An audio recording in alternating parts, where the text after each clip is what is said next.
समाधि तंत्र ग्रंथ में जीव को वस्तु स्वभाव का बोध कराते समझा रहे हैं। जब तक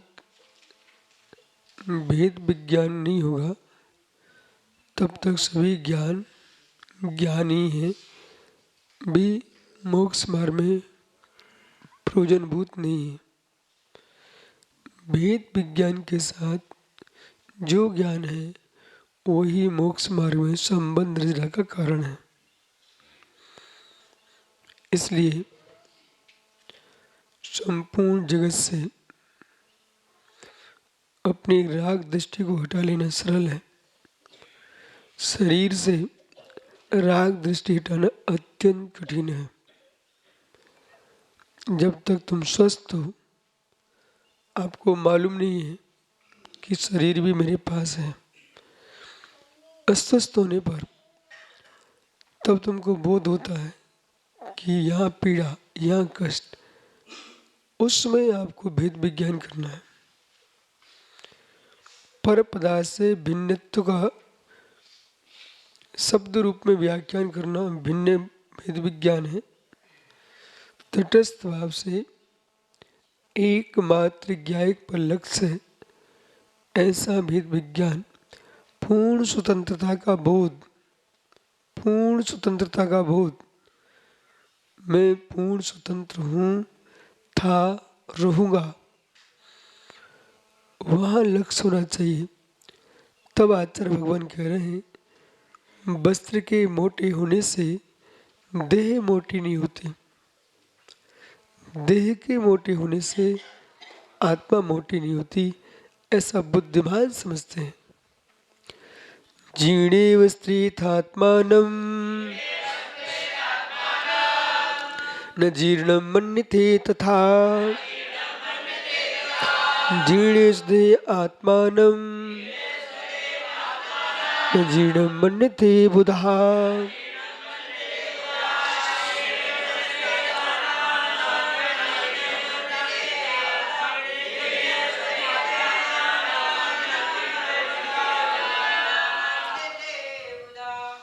जीर्णे वस्त्रेथात्मानं, जैसे वस्त्र के जीर्ण होने पर ज्ञानी पुरुष शरीर को जीर्ण नहीं मानता। वस्त्र धारण किया है, वह कुछ क्षण के बाद जीर्ण होगा, पुराना होगा,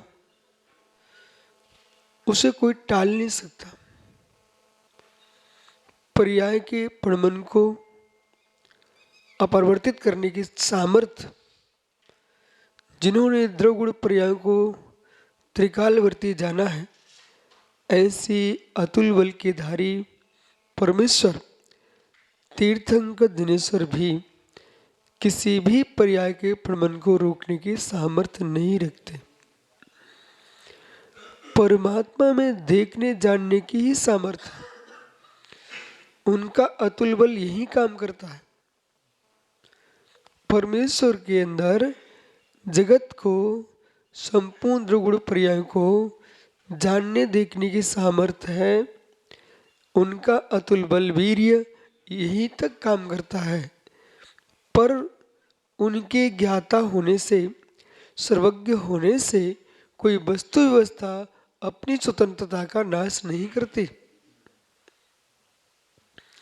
ये अज्ञ प्राणियों का विचार है कि सर्वज्ञ के ज्ञान पर टिक करके यूं कथन करें, प्रभु के ज्ञान में जो झलक रहा है वैसा हो रहा है।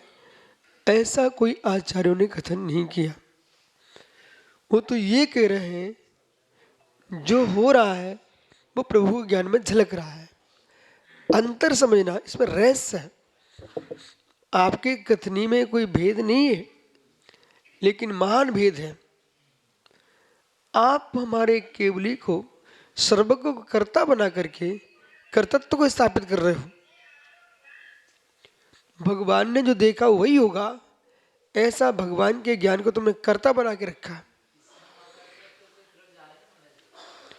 और हम आप कर्तृत्व की ओर जा रहे हो, लेकिन आपने दूसरे के तो ज्ञान को कर्ता बना के रखा। जैन दर्शन ये कहता कुंद कुंद जैसा योगी यूं लिख रहा है, न हम किसी के करता है न कोई मेरा करता है, न मैं किसी का करता हुआ हूं न कोई मेरा करता हुआ है, न मैं किसी करता होऊंगा न कोई मेरा करता होगा। ऐसा त्रैकालिक अकर्तृत्व भाव है। तो केवल ज्ञान को हमने दर्पण की संज्ञा दी मात्र। यदि विद्या दर्पणाय थे तज्जयति परम ज्योति समम समस्ते रनंत पर्यायी दर्पण तिलुसकला प्रतिफलति पदार्थ माल का यत्र। व्याख्यान पुरुषार्थ का हुआ है, दृष्टि दी गई है। एक पर्याय के प्रमाण को तुम रोक नहीं सकते हो। अब पर्याय के प्रमाण को नहीं रोक सकते हो, यहां पर भी तुम्हारा पुरुषार्थ टिका हुआ है। तभी मोराज ध्यान दो, पर्याय के प्रमाण को रोक नहीं सकते, यहां तुम्हारा पुरुषार्थ टिका हुआ है। पुनः प्रश्न करो, अर्थ पर्याय के प्रमाण को नहीं रोक सकते, कि व्यंजन पर्याय के प्रमाण को नहीं रोक सकते, कि किसी भी पर्याय के प्रमाण को नहीं रोक सकते।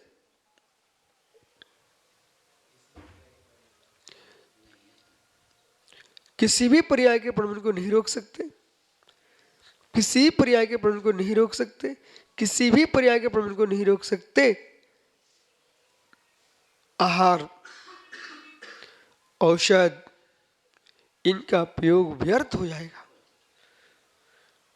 फिर आप जो है विकास छावड़ा 100 वर्ष तक जीने वाला व्यक्ति यदि आज ही आहार छोड़ के बैठ जाएगा, इस जीव को मालूम है गोमट सार कर्मकांड जी में, श्री धवला जी की प्रथम पुस्तक में, श्री अष्टपाहुर जी ग्रंथ में रक्तक्षय विश्ववेण रक्तक्षय ये गाथा सूत्र लिखा हुआ है। इस गाथा सूत्र में किंचित भी संशय नहीं है, कारण भगवती आराधना में उपवास आदि का जो विधान है वो आयु क्रम की स्थिरता के लिए है।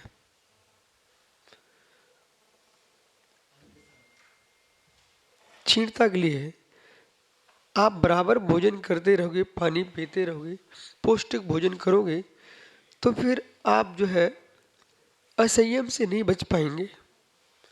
अब गहरा शब्द है, समाधि काल का असंयम से नहीं बच पाएंगे। समाधि काल में तो जितना अल्प भोजन होगा, मल विसर्जन अधिक अल्प होगा, ठीक है, उधर सूल नहीं होगा, पेट को स्वच्छ रखना होगा, तो शांति से देह का परित्याग होगा। यदि दुग्ध आदि का, रबड़ी आदि का सेवन चलता रहा तो शरीर पुष्ट रहेगा, मल विसर्जन बहुत होगा अथवा कड़ा हुआ कष्ट भी होगा, तो बहुत सारी बाधाएं खड़ी हो जाएंगी। इसलिए सहजता में ही वो आहार ही ऐसा कर दिया गया, उधर शुद्धि स्वयं हो जाएगी। मुनक्के का पानी दिया, मूंग की दाल दिया, खरपान दिया, ठीक है, तो खरपान दिया, उससे तो उधर शुद्धि होनी है। उधर शुद्धि होना चाहिए, मल नहीं फूटना चाहिए। उधर शुद्धि इसलिए पूर्व से ही प्रारंभ कर देना चाहिए।